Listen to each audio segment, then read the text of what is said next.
My name is Mike Gallagher. I am the superintendent of schools for Sunnyvale School District, and we're glad you could join us today. We have a small audience that's watching live, but we're also recording this and we'll post it on the district website for others to view as well. We are in the final stages of adopting maps and establishing a new way of electing school board trustees in the Sunnyvale School District by trustee area districts, separate districts within our school district. And I'll just kind of add as a side note, I'm very proud of our Board of Education. They pursued this effort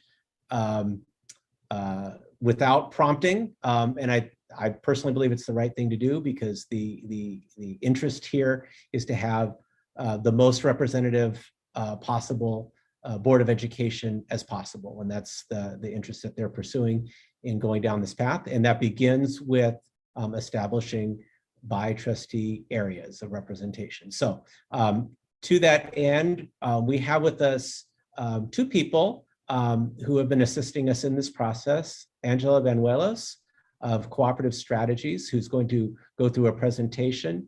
And we also have William Tunick of the law firm Dennis Walliver Kelly, who has been advising us, and he can answer some legal questions if they come up. So without further ado, I'm going to hand it off to Angela Banuelos to walk us through the presentation and where we are in the process.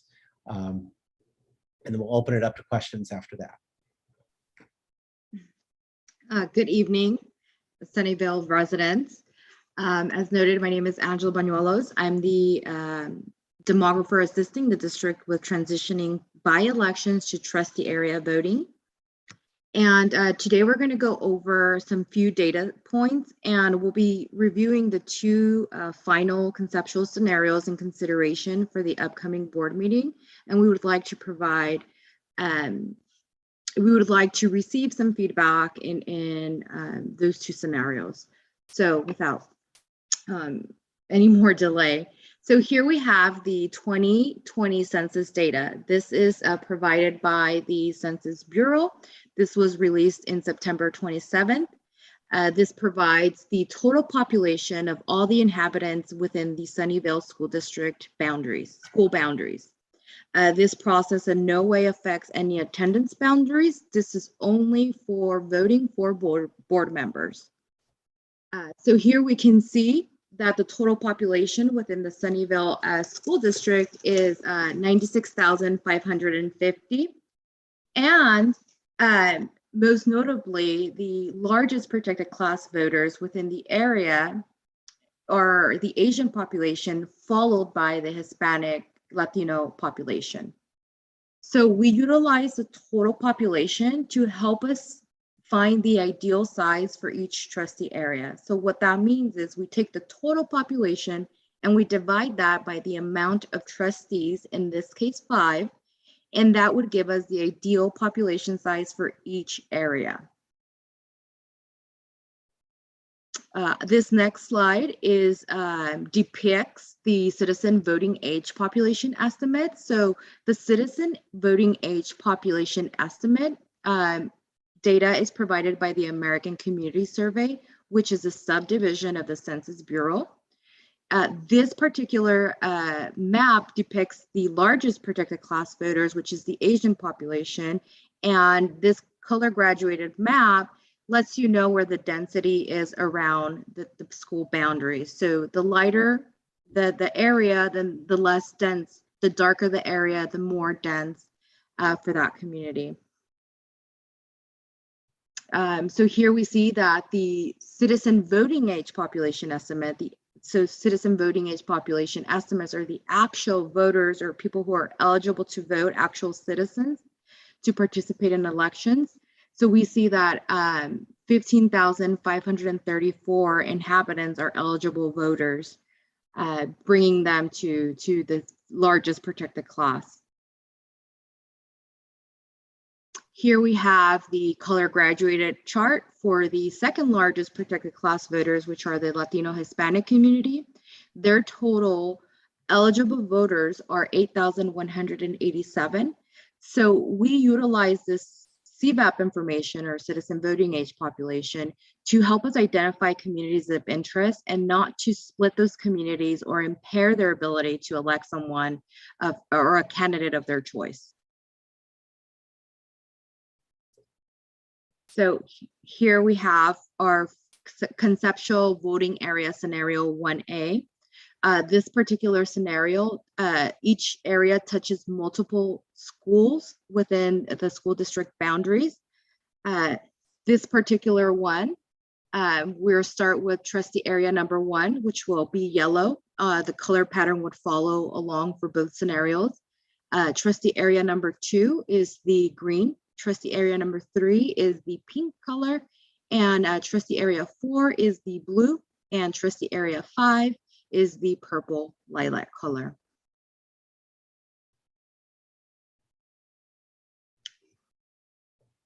So here we have the breakdown demographics of the scenario. So the total population again is 96,550. The ideal population size, which is the total number divided by 5, is 19,310. This particular scenario has a variance of 4.7%. And what the variance means is the most populated and the least populated area, the difference of those areas, and then you're dividing that by the ideal population size.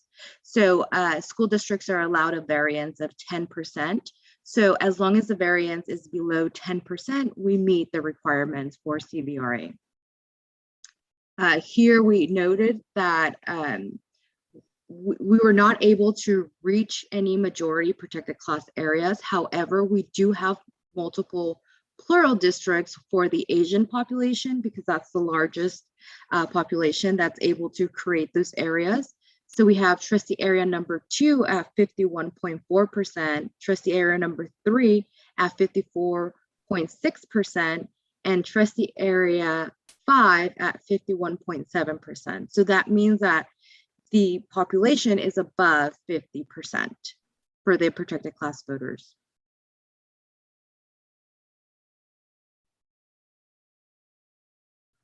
Here we have conceptual voting area scenario 3A.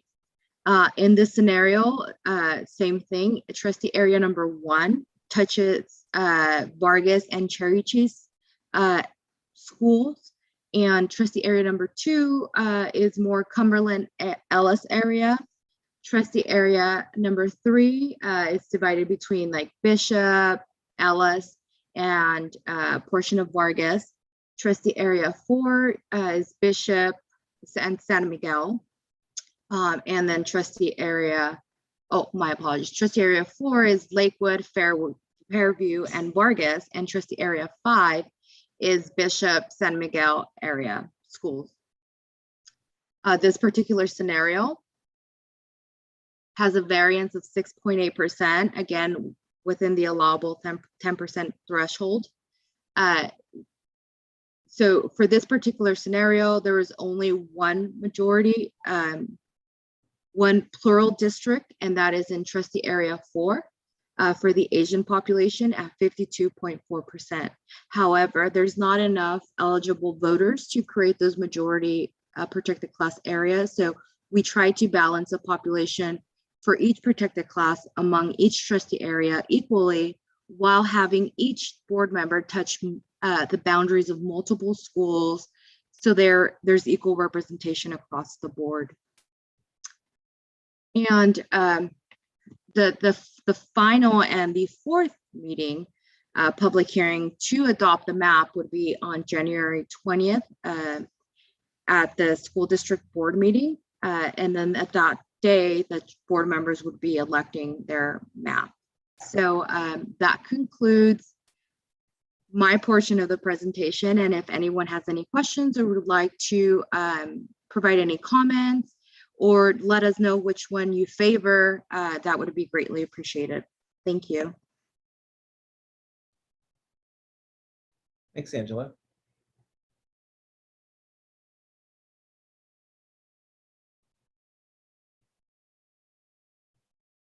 We have, I can see in the audience, we have Carl and Kristen. We don't have a lot of people in the audience. So Carl and Kristen, if you'd like to comment, this is your opportunity. We'd love to hear from you. Perfect. So I was going to say, if you want to talk, you can raise your hand. If you don't want to talk, you don't have to raise your hand, but you did. So let me go ahead and move you over. I'm going to go ahead and promote you to, let's see, let me double check. I might have to promote you to panelist in order to do that, it looks like. I'm going to go ahead and move you over.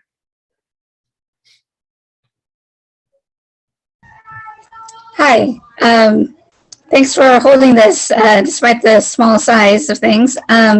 So I guess I'm just not quite, I was wondering if you could go explain a little more about how the voting, citizen voting age population compares to the demographics and what is prioritized, how to actually draw those boundaries, since the what I'm saying is that the white population is not overrepresented, but is higher in the citizen voting age population compared to the general demographics. So how does that factor into what the majorities are in each district?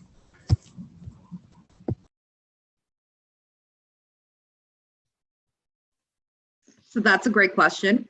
So unfortunately for CVRA, the white population is not a minority protected class voter. So what we try to do there is we try to just balance total population amongst each trustee area. The considerations for CVRA are for protected class voters, so people who usually, don't vote or are underrepresented.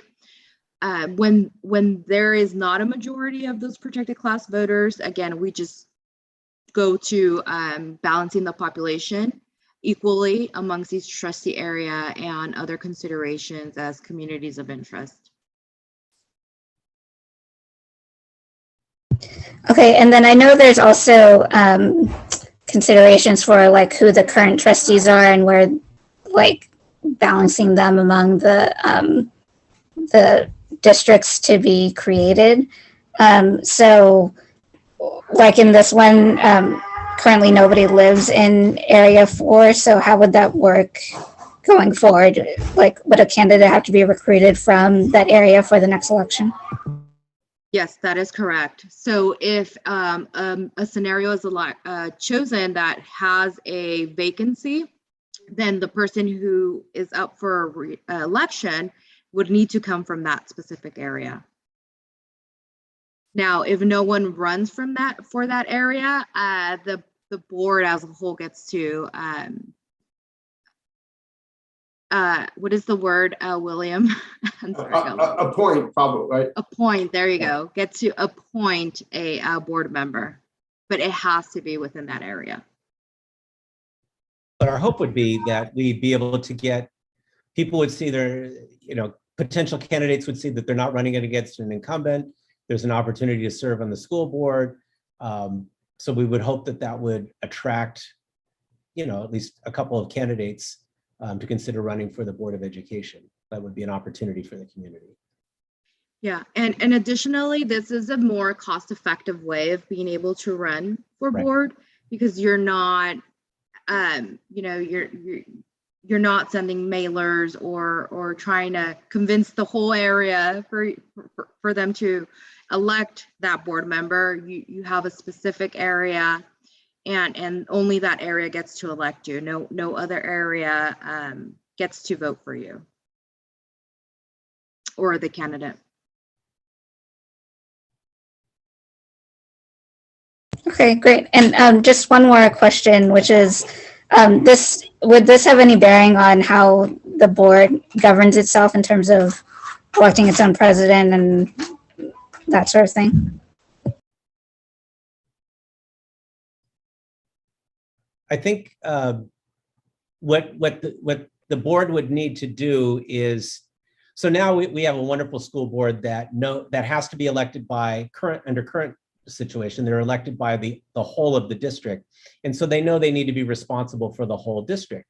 What our board has said as we move to by trustee area elections, we will still want all the board members to be committed to all of the schools in the district, even the ones that don't have populations that are voting for them.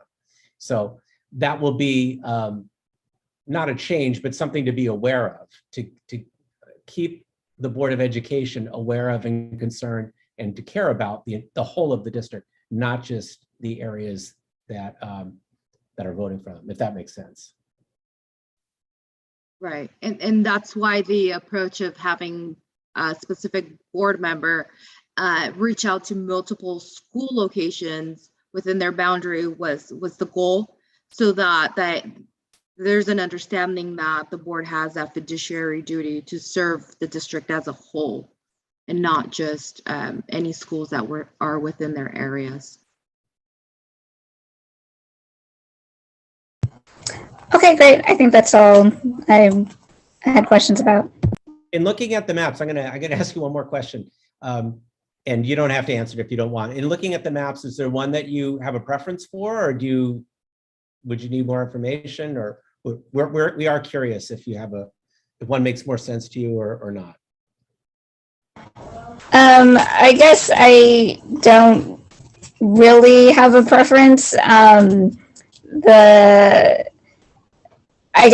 I mean, having each member sort of representing multiple schools makes sense to me, especially if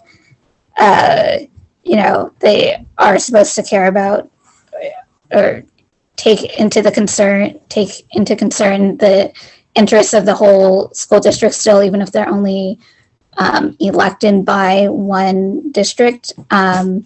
So I think I would probably, I honestly can't remember exactly where all the school boundaries are relative to all of the district boundaries, but I know that there is overlap, and so I'd probably favor ones that are that do have multiple representatives per school. Like here, I can see that Ellis is in 2 different members boundaries, so I can't really compare the two in just right now, but I'll leave that to to the experts. But yeah, I guess I would just say it seems potentially possible that moving to district elections, that the representative there would sort of naturally be more concerned with their district population, and so I'd want them to have multiple schools to be getting input from and that sort of thing. Great, thank you. Appreciate your feedback and your questions.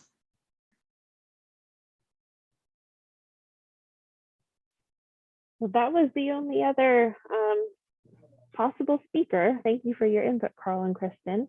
I'll give it back to you. Okay, well, that will conclude our presentation. Like I said, this is being recorded and we'll post it on our website for the community to review. It's good to have the maps and the explanation. And then, as Angela mentioned, the board will be there'll be a final hearing and final decision made on the January 20th at the Board of Education meeting on January 20th, which will be held both in person and virtually over Zoom. So we hope to get participation in that meeting as the board makes its final decision on our maps. So thank you for your attendance and good evening.